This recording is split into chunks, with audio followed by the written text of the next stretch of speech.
probably, but he looks a bit of an amateur going around the turns compared to the others. For a European and world silver medalist, European champion and world silver medalist, that seems odd. Away they go. And that is, yeah, just look back a few years. The size of that field in a under 23 men's race is phenomenal compared to what it used to be, and the quality is high. Yeah, and good to see countries like Japan represented on the start line with Ryo Oizumi, who we saw race yesterday as well, but grabbing every opportunity to race at this level.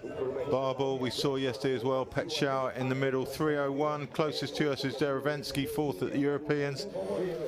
You won't see them come together quite as quickly. Oh, on the right side there, a little bit of contact as... Is that Derevensky coming across? There's the Romanian, Rotundu in the middle there. We've got a swimmer already, could be the Japanese. You can't see that on screen, but it's just outside our window. Well, Dave's window. Let's be clear about that. I don't get a window at my end of the cabin. Dave has, and he's furious. He is absolutely apoplectic with rage. It's Ryo Oizumi who's fallen in. He must have been, I can only assume it was contact. He was super competent in the boat and comfortable and competitive. So the frustration of being able to get onto the water for a big moment like this, your under 23 C1 showdown, and he's out. So he's getting a bit of help from the local marshals. He'll be hauled to the side, but I'm afraid his opportunity of getting onto a wave and being competitive, that has just gone with the swim. There he is. Absolute bundle of frustration, Ryo Oizumi.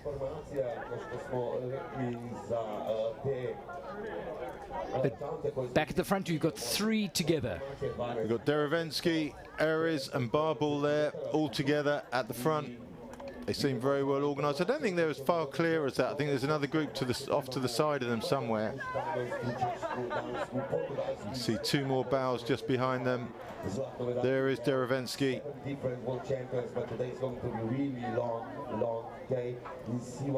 The bow of Aries with ESP written on it. And there's the other groups. A little bit further back, these guys, the Italian, Ukrainian.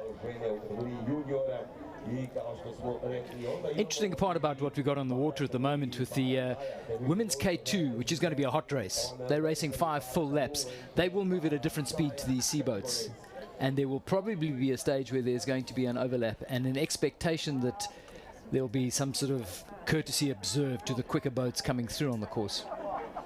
Yeah, I think everyone's pretty familiar with that. I think the problem here, and Bridget might be able to help us because she was on the water yesterday, we've got these steep concrete banks and there's a lot of to-in and fro-in within this area. It's probably about 500 metres long of concrete banks. The waves must bounce around and stay there, do they, Bridget? Yes, 100%. So you actually do feel like there's a lot more waves between the concrete area, and as soon as you get to the bottom, it almost feels like a completely different piece of water, and you feel you can paddle a lot easier and get a little bit more into your own. So it is a little bit more tricky after the portage and getting around, but I think the paddlers have warmed up and trained in the areas with enough waves now to be aware that when they do get to the concrete area that it is going to be a bit of a challenge.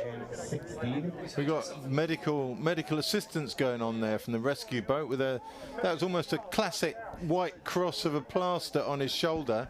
That's an emergency right there, and free spray. That's the magic spray. Once you're using free spray, you know.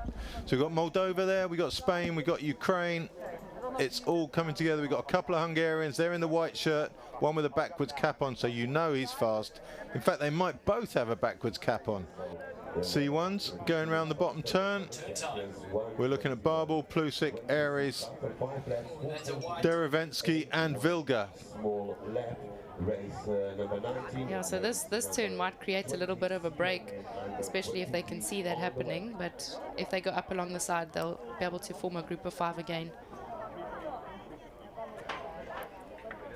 So leading out there, Plusik from Hungary, then the Moldovan, Barbel, Derevensky in the yellow cap, and then the Spaniard Pinheiro. And surprisingly, Vilga didn't get round that turn very well. He's got a whole day of that. He had a whole day of it yesterday. You've got to say the Moldovan there, Barbel, is making a big mistake. going up the middle of the river. 100%. The Hungarian's going to pull away. As soon as you take that turn, you have to just go right. Or you almost can skip that last red buoy. Yeah. You can skip it completely. You don't have to go close to it and go right towards the reeds. Otherwise, you are definitely working a little bit too hard. And he is too far out in the red boat there, for sure. But then I guess in the C1s, you have to trade that off against paddling in the rougher water, where they haven't got the steering. I think it is tricky depending on which side that they're turning and which side that they're putting their paddle in. Yeah, we have the K2 girls coming past us on the left, and they've definitely formed a bigger group. Such an amateur, Bridget. You can't comment on things that the public can't see. Sorry, I got excited. This is entry-level commentary there, Bridget. No one can see that. We're watching the canoes. I was hoping that the cameraman would hear me and he'd swap over. Yeah, keep hoping. So, Plusik, Pinheiro, Barbal, Derevensky, Vilga at the back there. No, it's not Vilga at the back. Vilga's left-handed, isn't he? Well, he was yesterday, at least. Maybe he's learned from the turns. As we go back to the C1s, and just 3 leaders: Pinheiro, Plusik, and Vilga. Plusik leads at the moment from Pinheiro. Well, is there a brother Vilga? Maybe it's a different Vilga. Okay, so I've completely made an absolute fool of myself on the and you didn't tell. You knew that, and you didn't tell me, Dave. Thank you. Just say, throw me under the bus. Have you heard that they're only having one of us next year, and you're just going to let me roll on with bad information? So we've got a right-handed Vilga, which now makes a lot more sense to me.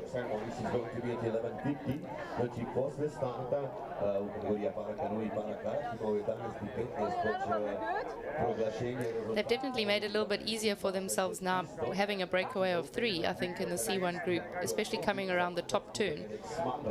And with a left-hander and a right-hander on opposite sides of the leader there as well, so everyone's on their favoured wash-hanging side. There's quite a lot of relaxation available in that group as it stands. The others just behind. Derevensky leads the charge in the blue shirt, but really that gap looks to be opening. Behind Derevensky is Barbal and Ares, the Spaniard. But these 3 away. Quite a lot of dodgy boat colour choices in the C1, don't you think? I mean, that first boat, and then you've got the Spaniard's boat. Only the pole really going traditional with white boat, red line. I think the boat builders now allow them to have a little bit more of an expression on the artwork. So that's what we're seeing coming through. So Vilga takes up the lead, and again the other 2 organise themselves on their favourite wash-hanging side with their paddle nearest to the leader. So the right-handers like wash-hanging on the left side, and the left-handers like wash-hanging on the right side.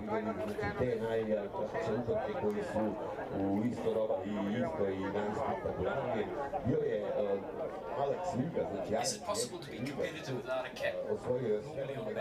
Well, you got to say Pinheiro's doing well in that group without a cap. But the backwards cap, well, I think you're right, Dave. I mean, 2 out of 3, you've got to look at probabilities, and cap wearing does seem to. Probability alone will get you into that front group. So no Portage. This is their first lap, obviously. But we also don't know what hairstyles they have underneath there, so if they have some... C1s through the town at the top here. Still the same. Pinheiro leads from Vilga, from Plusik. In approximately 1 hour, since normally the time of the winners last years was approximately 1. And you got the Czech there, along with Sartori of Italy. Sartori and Pincas Not sure where on the course they are. So there's your leaders. They're going back down again, so they're halfway going back down. They've already turned at the top between the concrete, and now they're halfway back down to the turning buoy. 19-kilometer race. So 3 ahead, Pinheiro, Vilga and Plusik. Behind them, Aries and Derevensky. Barbal from Moldova, Quattrocolo from Italy, Samandre from Hungary, Pinkas, who we just saw with Sartori behind them. And it's well spread out, but the front 3 all glued together, at least for now, until the portages begin. The C1 guys are all generally pretty good. They haven't got rudders to worry about on the portage, and they all seem to run reasonably well. They really do, and it's also slightly easier to hold their boat in their hand, I think, because of the lip on the side. And they don't have any water rushing forwards or backwards.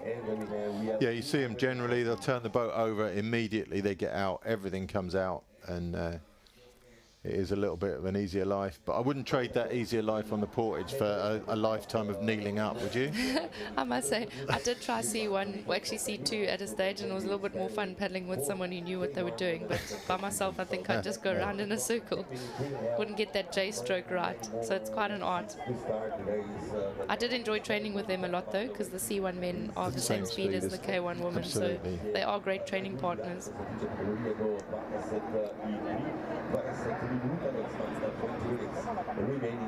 So these 3 heading down to the bottom turn for the second time, and this time on their upstream leg they will have to do a portage. We've seen the portage be quite significant on a lot of the races so far. There's a couple of points to that. It's your management coming into the portage, your skill getting in and out of the boat, and of course the running section as well.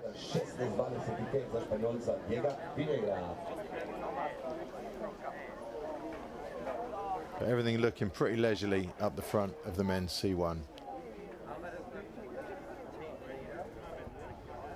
Got to leap in here and throw a question to Bridget. The gold medal that Georgia and Holly won last year was, maybe not everybody saw it coming. It was such a contrast of styles in that particular race, and we in our interpretation just said they did it out of guts alone. It was just, they slugged it out and they managed to grind it out, as Holly said. What's the impact that that gold has had on the younger women in South Africa? And I ask you that because you're coaching a bunch of them who must have watched that race and been impacted by it. Yes, 100%. It definitely has impacted a lot of the junior girls. It gives them that belief. And I think the nice thing is that they did train for that. They didn't know that if they got to the last portage and they just ran it easy that they could pull away. They were told that if you get to the last portage and you're feeling comfortable, you're feeling strong, and you have a good last portage, you will get ahead and then go for broke. What's it been like coaching and being an athlete? And I mean, I'm sure you haven't put to bed any of your desires to be competitive as a paddler as well as a coach. Plus you've got the responsibilities of the Athletes Commission for the ICF. I mean, you've got a heap on your plate. Yeah, I might be wearing a few different caps at the moment, but I guess I'm still young and I can do a few things. So I think that it's great to see the youngsters paddling like they are, and I'm enjoying coaching them and seeing them transition. I don't think I'm really training as hard as I was before. Are you being pushed by your youngsters? I definitely am. When they raced their national championships, there was a bit of a gap as well. So I'm not quite sure what Holly's expectation was in the beginning. I'm sure she might have wanted to be a little bit higher in the field, but Georgie really had a really great race. It gave her confidence going in, but the fact that they both are coming off of being world champions last year and they're great friends and paddle well together, I think that it's almost like yesterday's become a blur already. Yeah, that's what I was hoping to get to, is just that you don't have to have the 2 best K1s in a K2 to make the best K2. Not at all. It's all about making that boat go as fast as you can together, and often you have 2 crews that are not, like you said, the fastest, but they make the boat combine well. It is all about making the boat go fast, with feeling each other in the boat.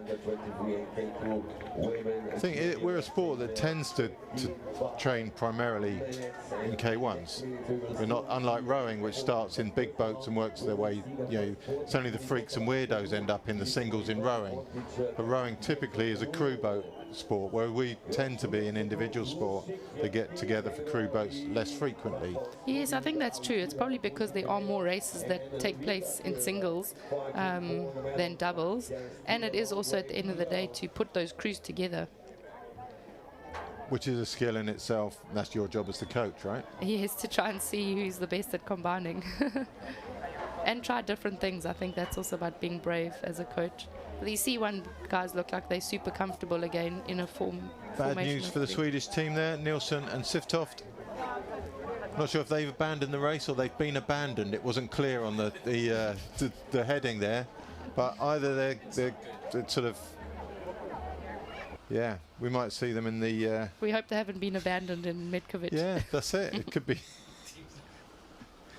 See them on the adoption agencies later on in the week. But yeah, tough day for them. There could be boat failure, equipment failure, it could be illness. So the Hungarians will be coming up, or the C1 with the Hungarian leading will be coming up for their first portage. I think we're lacking a bit of cowbells and drums for the Hungarian support this year as well. We normally, I mean, we'll get it next year, won't we? In Jura next year, we'll have cowbells and drums. 100% they'll be out in full force. I feel we're lacking that this year. But Plusik leading into Portage number 1. Vilga coming across to go right. Yeah, so this looks like they'll all three take out on the right-hand side, but with the C1s there will probably be more space on the jetty to be able to do that. It's Plusik coming round, yeah, to the left, 2 on the left. Oh, they're going on. I think they would also have their favourable side depending on which way they paddle, where they can get out. But it's interesting. Oh, he's thrown his paddle in there. Oh, my word. That was How lucky was that? That was really lucky. How lucky was that? Yeah. Unbelievable. So we were wondering about how they empty and they actually just tip it Turn over. it over. Yeah. And then but you've got 2 right-handers coming in on opposite sides there. So you made the point it might be which side they're paddling, but they made the choice. But the Polish wanted to come in to the seconding lane, so that was why he made the change. So that makes sense why he made such a deliberate swap over to the other side. I don't think the paddle thing was deliberate, though. No, that was lucky. He was lucky it was slightly shallow, and actually it's all worked in his favour because he's coming out very well positioned. Yeah, it's actually the Spaniard who's coming out last of the 3. And they're regrouping very nicely now, going up the side before the turn.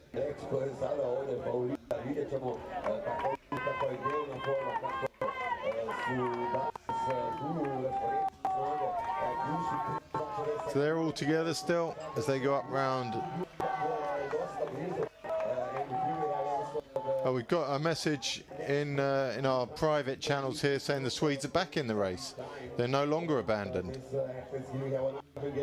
They refuse to be abandoned, apparently, which is good for them. Because we were a little sad here in commentary, felt a bit bad for them that they had been abandoned, and now they're back in the game.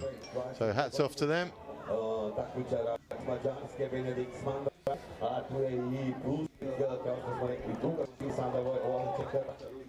Lap 3 of 5 for both races here. So the Hungarian looks like he's trying to pull away a little bit if he can. The Spaniard might have been left behind a little bit on that turn. Yep, definitely a gap showing there between the lead 2, Plusik and Vilga. Pinheiro just off the back, but with a big safety buffer. If he was to get left behind permanently, there's a long way back to 4th place. Pinheiro's going a little bit wide though. He's going to catch the second wave, you can see, and see if that works for him on the way down.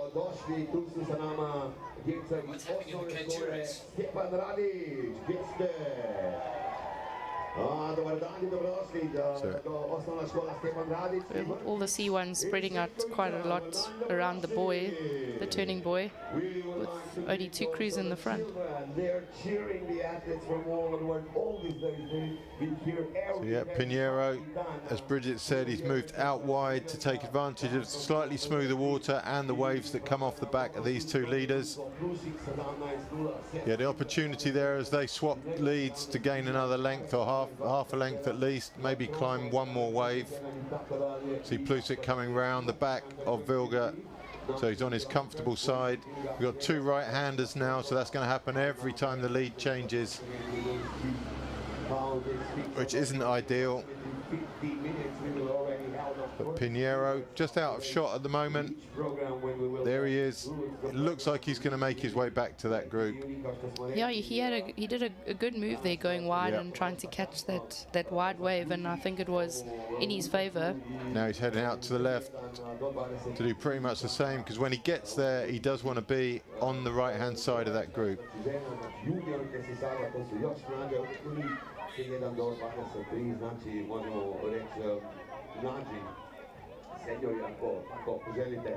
So almost is when, if you do get closed down, it's really depressing, and you do feel like, oh no.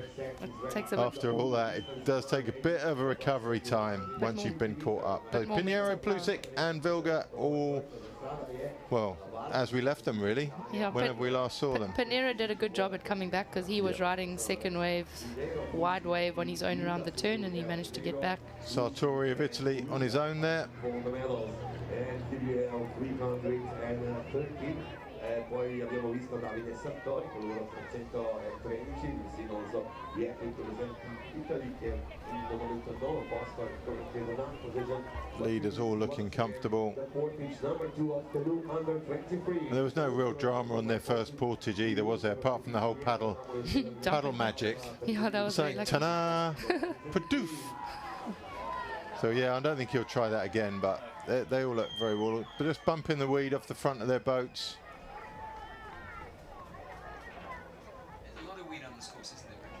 Yeah, so there is a little bit of weed. I think there's less than when we first arrived, probably with a little bit of the winds and the current, and maybe some of it's washed down. But you can see it, and then try and make sure that you don't paddle your nose into it.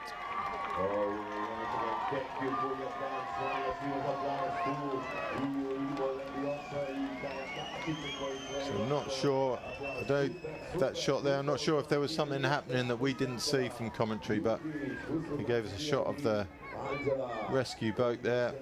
These three just about to come in. Just under 9k to the finish from the start. Just, well, like the half. Did I miss up the titles there? Or are they just under 9k to the finish, just over 9k from the start, so just over halfway now.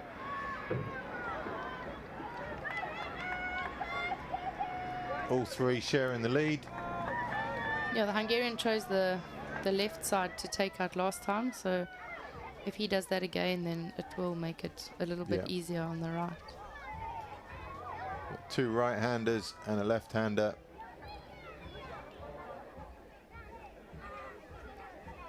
So as we go back down that field, it's Vilga, Plusik, Pinheiro, Derevensky, Aries, Quattrocolo in 6th, Barbal 7th, Mandre from Hungary in 8th, Pinkas from Czech in 9th, Sartori, Italy 10, Melnik from Ukraine 11, Petschauer, Germany 12, Jenkin from Australia 13, and Rotundu from Romania in 14th. That's the full list of survivors in the men's C1. So Ukraine, Italy and Spain in shot there, with Aries, Quattrocolo and Derevensky.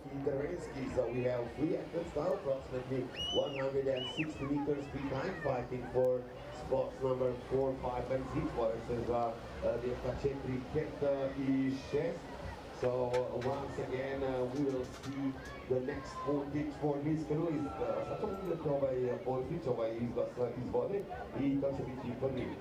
Još jednom rekli smo Španjolac je tu. Junior women's K2, it's still those two crews away by about 25 meters ahead of the chase of Italy and Denmark. Hungarians don't seem to be catching up this time, they're 40 meters behind. So it's K2 race, although we haven't been seeing it, it's pretty much as we left it.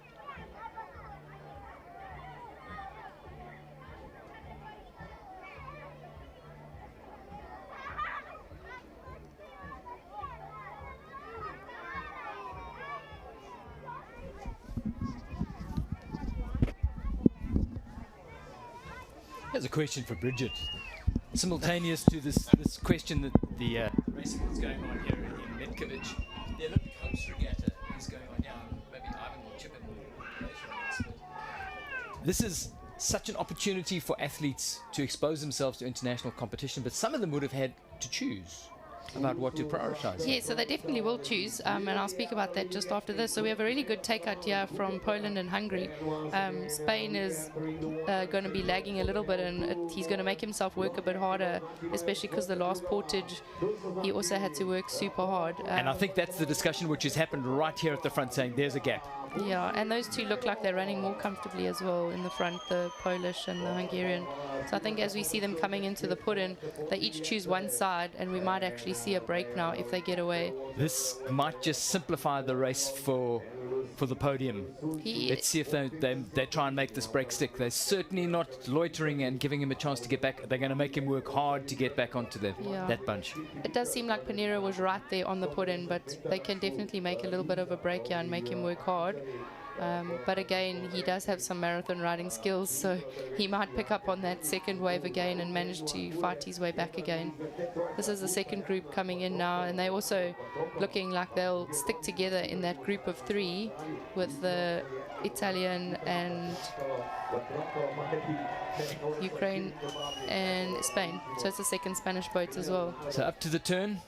Yeah, they come into and the Portage. He is doing his level best to bridge back up to the front two. Looks like. But this thing is stretching. As soon as you come around there, the water really throws you fast. And if you can get in a few hard strokes after that pinnacle buoy. It's a one turn. Yeah, and you can see that. Turn, really. As he put in an interval after that pinnacle buoy, you could see and the gap. And this group is splintering. We have the 1, 2, 3. The Hungarian's decided that he doesn't want to make his job harder. And if the Polish can stay with him, I don't think he'll be too worried. But at this stage, he's worrying only about himself and trying to put himself in the best position possible.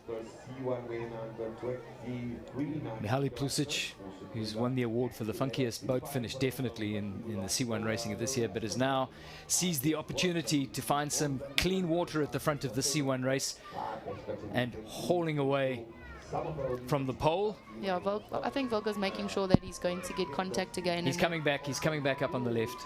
But I think this time around for Pinero, it's going to be too hard. He's not going to give up for sure, but you can see him trying to find that second wash. But it does look like the race for gold has been simplified. Bridge, zooming back to the Olympic Hopes Regatta, which is happening simultaneously. Yeah, so I think that's a really great platform for a lot of the youngsters. However, it did make it tough making some of them choose between the two events. I had a young boy who had to choose between the two, and he's decided on the Marathon World Champs. But it doesn't mean that he can't do the Olympic Hopes next weekend. But there's definitely a lot of...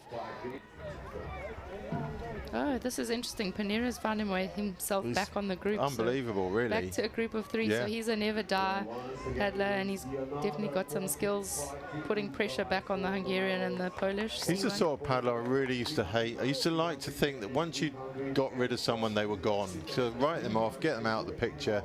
He's your worst nightmare. He just keeps coming back and back and back, and hats off to him for that. That's some degree of tenacity.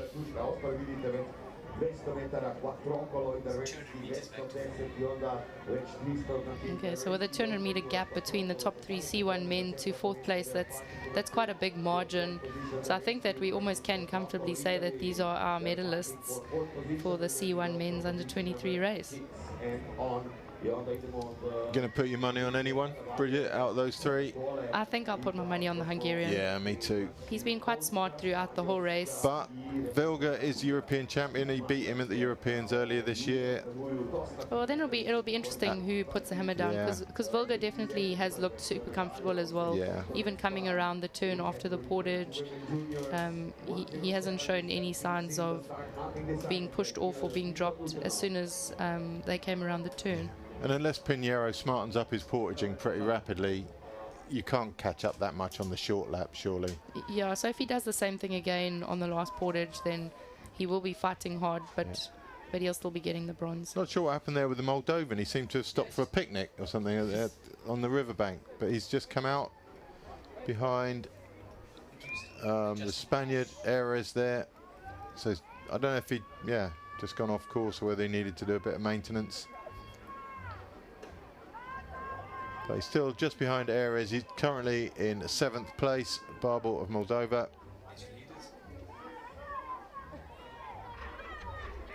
A bit of cycling support on the riverbank there.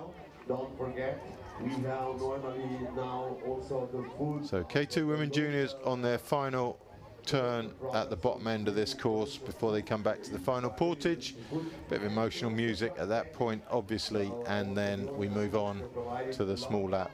Looks like Hungary for the win, but the real interest there is who's going to come second and third, especially bearing in mind the commentary team have probably got a bias among them, and so it's going to get a little bit tense, a little bit tetchy, playing 2 against 1 in the commentary box, but currently I've got the headphones and Dave hasn't, so it's still 1 against 1, but good luck. Pretty much 1-on-1. I'm going to hold on to my headphones. I'm not going for a double South African commentary for the finish of this one. May the best crew win. See how close they are to the edge there. Spaniard just tasting a few of those trees. So you really can go super close. Yeah. It is deep enough. It seems like when you're looking at it from here, I did test it out a little bit. I went up as close as I could on the wash of somebody pulling, and I never once put my paddle on anything. It just feels a little bit daunting when you're coming so close to the tree or the reeds, but depth-wise, it's 100% fine. And they both seem pretty relaxed about it there. Yeah, he's actually saving a bit more energy now, being on the inside, away from the wash sitting. Bit of recovery time, because he must have worked hard down that downstream leg to catch. That was a big gap. Yeah, he would have, and it was amazing to actually see that he did find contact, but he does have some skills in finding a wash at the back. He's not just paddling wherever he feels. You can see that he's choosing his line and finding a little bit of a second wash behind the boat. So Derevensky and Quattricolo there. They're in 4th and 5th. Is that the Italian with the penalty? No, it was the other Italian who had the penalty, Sartori, further back down the field. So yeah, the penalty's really not going to influence the result of this one. Top 5, 6, all looking good.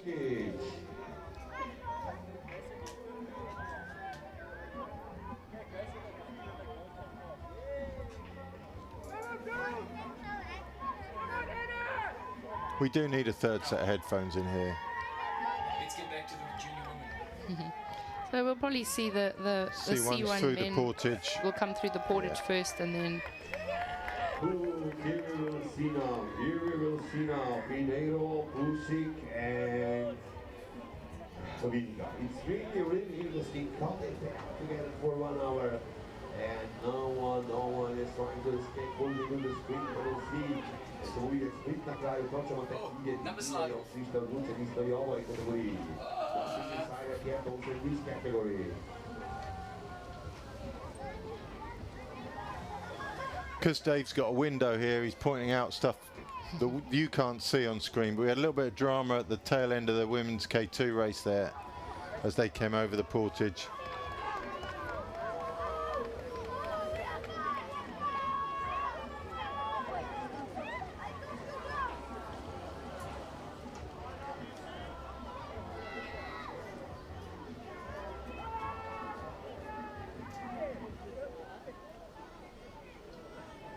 Could be the Swedes headed back down the course in the background behind these guys. All looking pretty relaxed coming into the portage. 2 more portages to do for these guys. Only 1 for the junior women.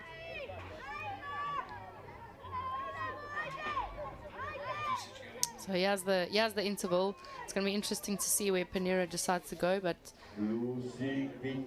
Plusic is definitely intervaling into this. He's gone that side both times. You just think it hasn't worked for him because he stopped so early. So there's not. Yeah, he has to get out second. So Vilga's looking comfortable as Distance is already opening up. He's missed his boat again. So Pinheiro, yeah, he's just a little bit shabby. Yeah, he's made it a bit hard for himself there, but he's still not giving up. He's he's going to go for it. And there's the hair, Bridget. There is the hair. We've seen it. This is like the big reveal on the final lap. He's been hiding that from us all the time, and now there it is. What a special moment. I think he's just trying to hide his little receding hair. Oi, I wasn't going to say that. I can't believe you went there. It's just a genetic trait, that's all. I studied genetics, so there's nothing bad about it. It's just something that is a part of your genetics. Plusik is putting in and doesn't look like he's paddling away with too much urgency at the moment. Vilga's definitely going to stay with him. So 2 away, as it has been pretty much on every lap. The Spaniard again falls behind. 10 seconds worth there. Yeah, it's under the cosh again. Maybe he doesn't care. I don't know. Just for the sake of tidying up that little bit of portage in, what a lot of work he'd save himself. We'll see the gap in a minute. Not too big. He's going to make it, isn't he? Based on the history of the last few laps, he is going to get back to them. But you wouldn't want that on the last small lap, surely. Yeah, I'm not so sure. Panera's paddling stroke there looked a little bit tired. A little bit laboured. Yeah, the Italian now is looking more confident. Quattrocolo and Derevensky, they're running through. I don't know what he's looking for. Maybe he's trying to see what the gap is and trying to decide who's doing what. But the two of them will definitely work together now. They look like they're paddling with some more urgency. There's your leader. There's a sense of urgency there too, I think. That's a little bit sharper than it has been. I think Plusik is going to try to see if he can break away now. If he does, then I think that he's looking a little bit stronger in his paddling stroke. Yeah, very much so. The gap is, what, 4 lengths roughly? Dave's pointing it out to us through his luxury window. I think he's leaving Vilga behind. I think that's some rudder problems. There's some drama with the Japanese women's K2 in front of us that we can't really see. I think they've lost their rudder, but there's the state of play in the men's C1. Plusik is definitely putting the hammer down, giving it to the pole at the moment. I think he knows that if he can pull away here and feel comfortable, then he's got that gold medal in the bag. Pressing on at the front. 26 meters. The difference, Kend, I'm sure, from what she expected coming in, but you have to hand it to her that she never gave it up, not ever. 100%. In the we have a leading C1, Hungarian men's Plusik. C1, he's got a 20-odd meter lead now coming into his final portage, and Pinheiro this time didn't get near closing. He's 140 meters behind the leader. That's the chase pair of Quattrocolo and Derevensky. They're way down, another 300 meters behind medal position. There's Pinheiro on screen now. You can see how far behind Plusik and Vilga he is. And this time he's given up the chase.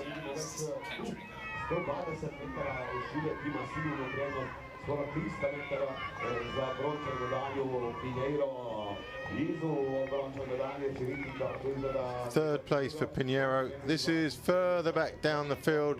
This is Pinkas and Barbel. Lying in 7th and 8th for the C1 boats. It's hard to tell who we're looking at there. I think that's Pinheiro closest to us, and behind him Quattrocolo and Derevensky of Italy and Ukraine.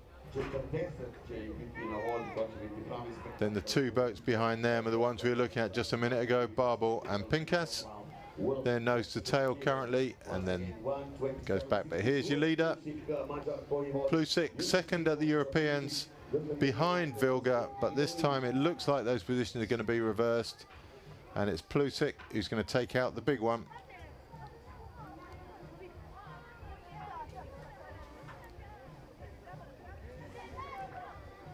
K2 women's finishers, we've had a few more now, so it goes Hungary, South Africa, Great Britain. We saw all them. Then the second Hungarians, then the Danes of Nielsen and co.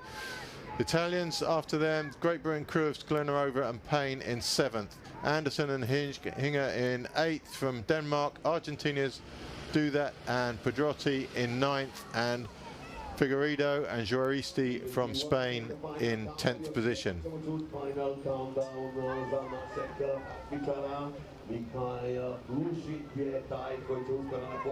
40 meters now, the gap back to Vilga from Poland, and another 200 meters back to the paddler in shot now, Pinheiro.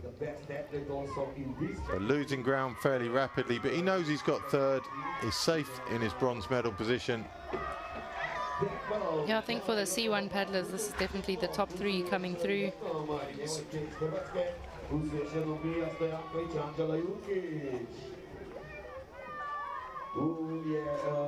A 10 šanca već je u cilju ove kategorije.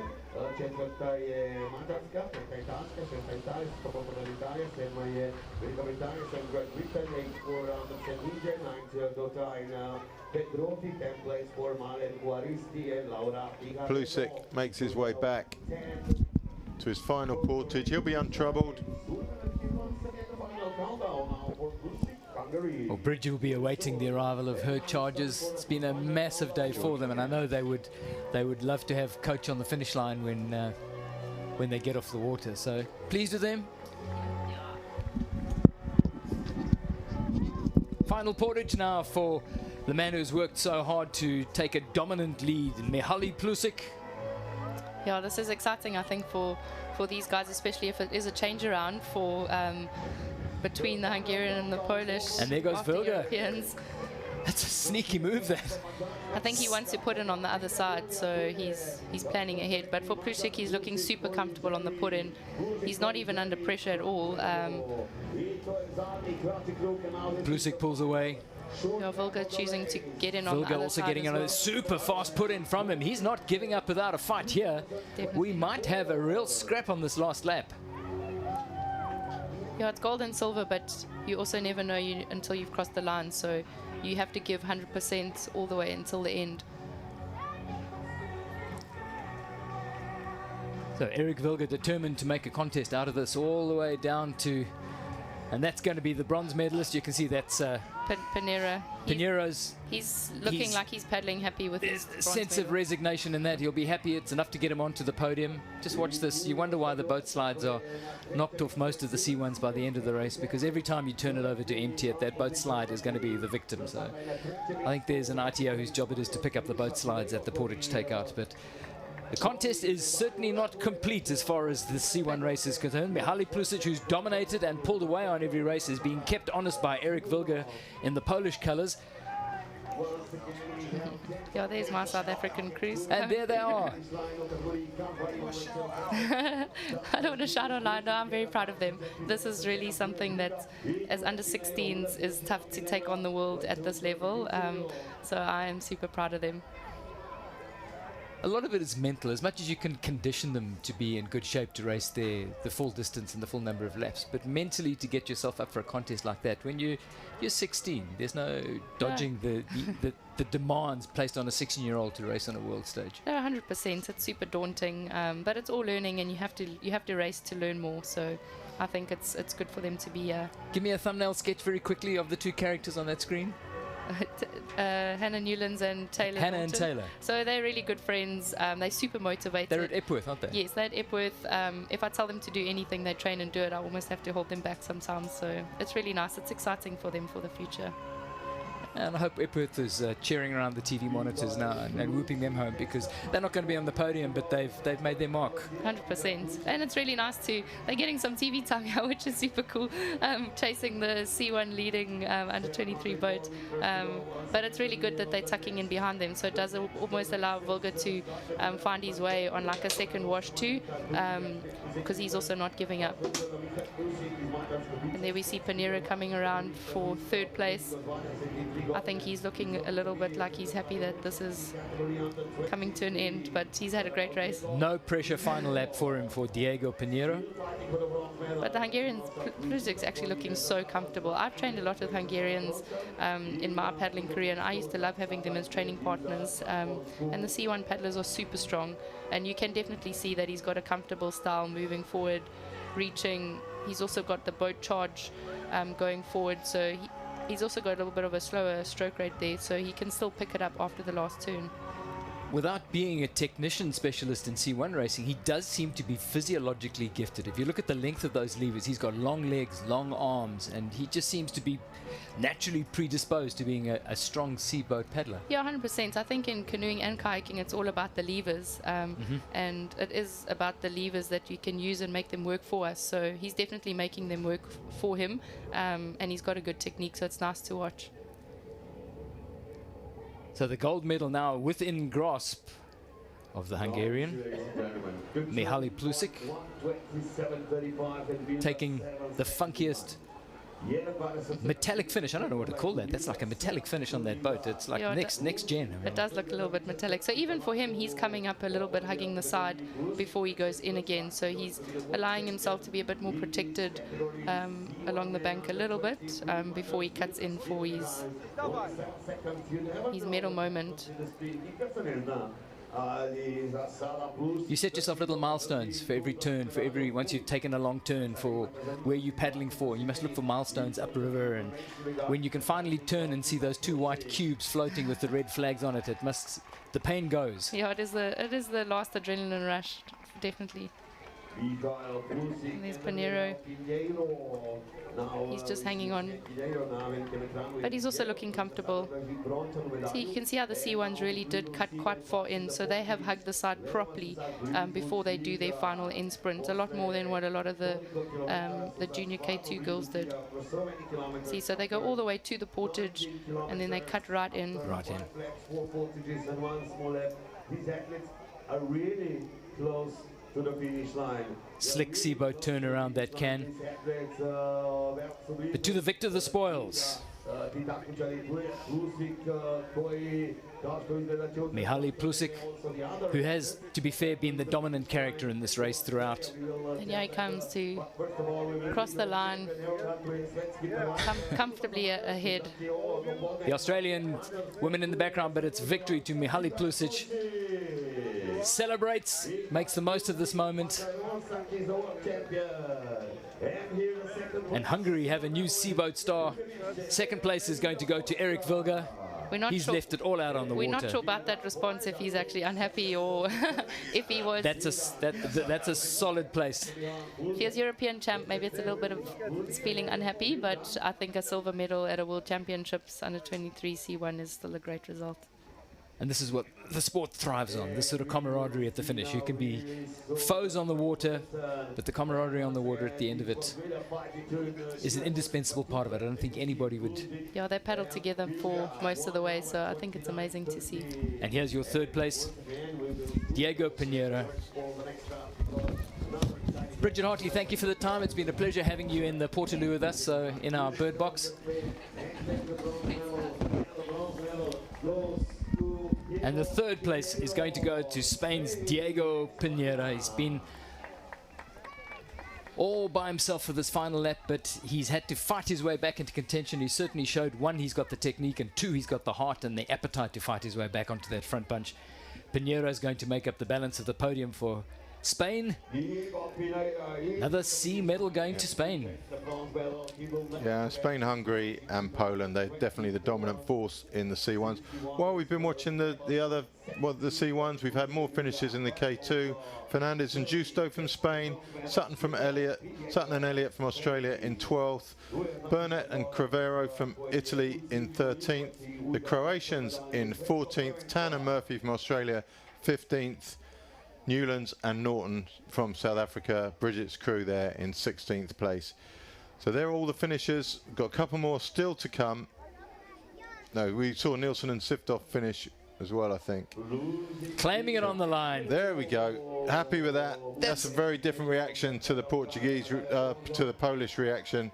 He's happy with that. He put in a solid shift today. Yeah, all those catch-ups. That's a super shiny bronze for him. Yeah.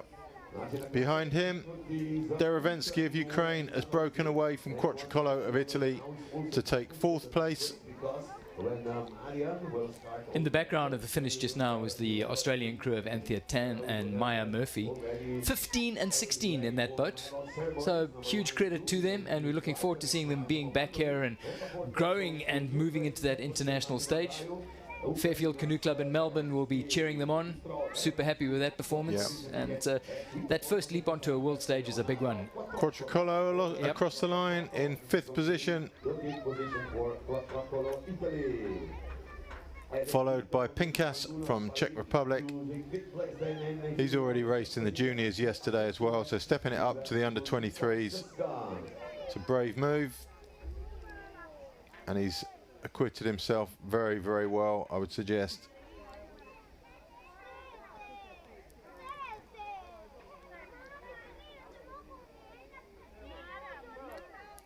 I would imagine we'll see a lot more of this young man over the next few years.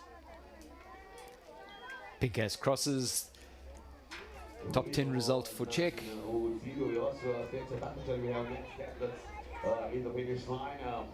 Done but happy, I believe. He looks pretty pleased with that.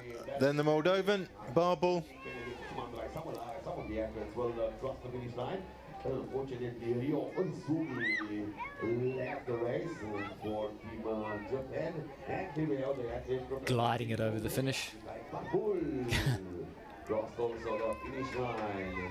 Once again, we have many There must be an alternate way to put both slides on a C1. but the world champion is Splintering, and we have the next technical. Hungarians, Mandre. Benedict Smandre. Bravo also to Benedict Smandre. There's a brotherhood amongst the sea paddlers. They're often slightly smaller in number than their kayak partners, Yeah. but there's a brotherhood. They often land up training together. The core of them are in Europe, so that they do get to know each other through the junior ranks, and the opportunity to race together, whether it's at a World Cup regatta or getting together at the Worlds, is the start of a friendship that'll probably last 10 or 15 years and long after their paddling careers. You know what it's like to catch up with buddies that you haven't seen on the water for 10 years. That bond is strong. And we've seen historically that, you know, the guys at this end there's not a huge turnover, there's not a huge churn of athletes at the top end of the men's C1. Once you're up there for a long, long time. Samuel Ares of Spain taking his full carbon C1 down to the line.